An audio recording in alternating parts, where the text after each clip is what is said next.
কোরআনের দাওয়াত দেওয়ার অপরাধে তাকে 13টি বছর বন্দী করে রাখা হলো। বন্দী রেখেই ক্ষান্ত হয় নাই।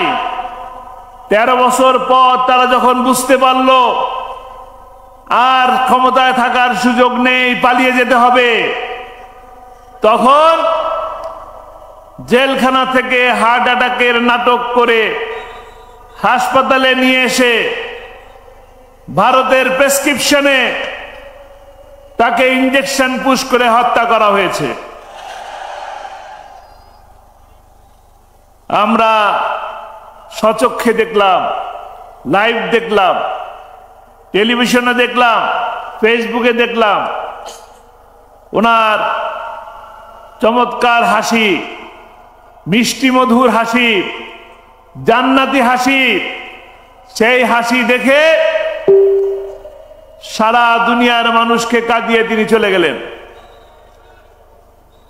সালাম দিলেন, সকলকে সালাম দিলেন, বললেন আলহামদুলিল্লাহ, অনেক ভালো আছি। সেই মানুষটাকে হাসপাতালের বেডের মধ্যে দেখলেন, বিছানায় বসা আছে, দেখে মনে হয়নি সুস্থ আছে। সুস্থ ছিলেন, কিন্তু তাকে হত্যা করা হলো। কারণ তাকে ফাঁসির রায় দিয়ে ফাঁসির রায়কে কার্যকর করতে পারে নাই। গোটা বাংলাদেশ তার ওই ফাঁসির প্রতিবাদে ফুঁসে উঠেছিল। আপনারা প্রতিবাদ করেছেন, এই সিলেটের মানুষও জীবন দিয়েছে তার ফাঁসির রায়ের বিরুদ্ধে। আজকে তাকে হাসপাতালে নিয়ে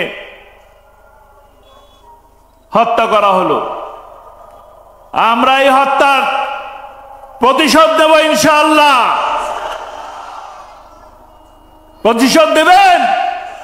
কারা কারা নেবেন?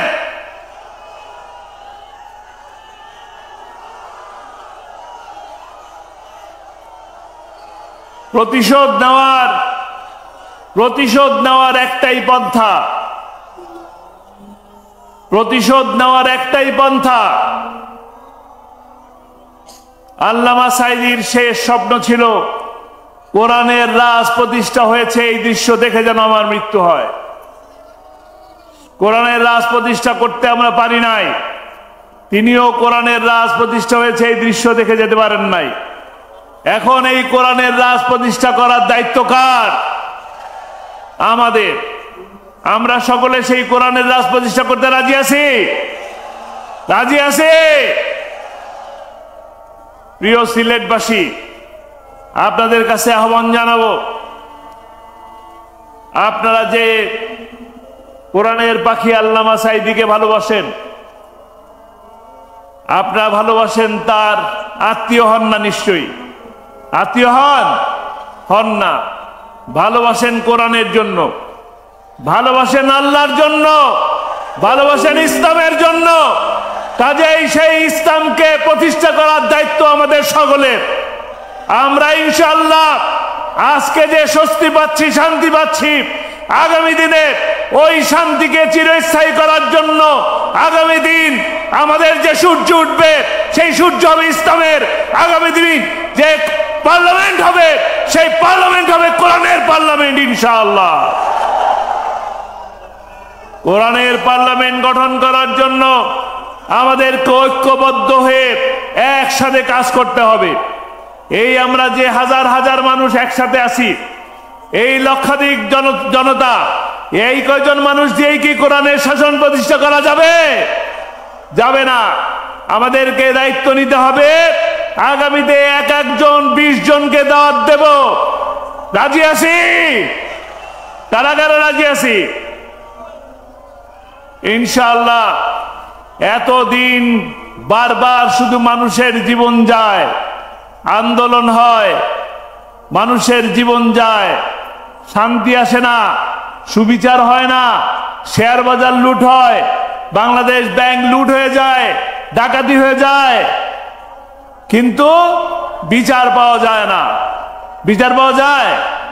বিচার পেতে পারি শুধুমাত্র কোরআনের শাসন দিয়ে। মানুষকে মানুষের মতবাদ দিয়ে মানব রচিত মতবাদ দিয়ে মানুষকে শাসন করলে সেই শাসনে মানুষের শান্তি আসে না, সুবিচার হয় না, দেশে কল্যাণ আসে না।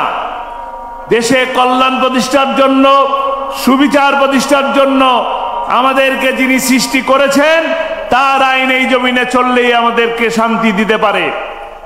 পারে কি না? একমাত্র কোরআনই পারে। আমরা দেখেছি, পড়েছি, জেনেছি, সেই 1450 বছর আগে যখন আরব বিশ্বে আয়ামি জাহেলিয়াতের যুগ ছিল, যখন শান্তি ছিল না, একজন কন্যা সন্তান জন্মলে তাকে যে জ্যান্ত অবস্থায় কবর দিয়ে দিত, নারীর মর্যাদা ছিল না, শ্রমিকের মর্যাদা ছিল না। সেই সময় সেই সোনালী যুগ সৃষ্টি হয়েছিল, কারণ কোরআনের শাসন প্রতিষ্ঠা হয়েছিল। আমরা সেই কোরআনই আছে, সেই আল্লাহ আছে, সেই এক আল্লাহ আছে এবং সেই একই কোরআন আছে। আমরা সেই কোরআনের শাসন যদি বাংলাদেশে প্রতিষ্ঠা করতে পারি, তবেই আমাদের দেশের সকল বৈষম্য, সকল অশান্তি, সকল খুনের বিচার করা সম্ভব হবে।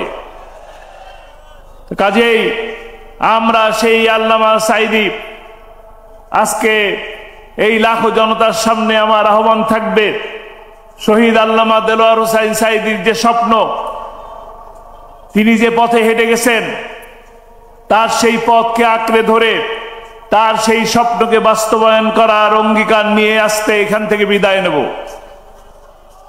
তার স্বপ্ন ছিল কোরআনের রাজ প্রতিষ্ঠা করা। আমরা সেই কোরআনের রাজ প্রতিষ্ঠা করার অঙ্গীকার নিচ্ছি।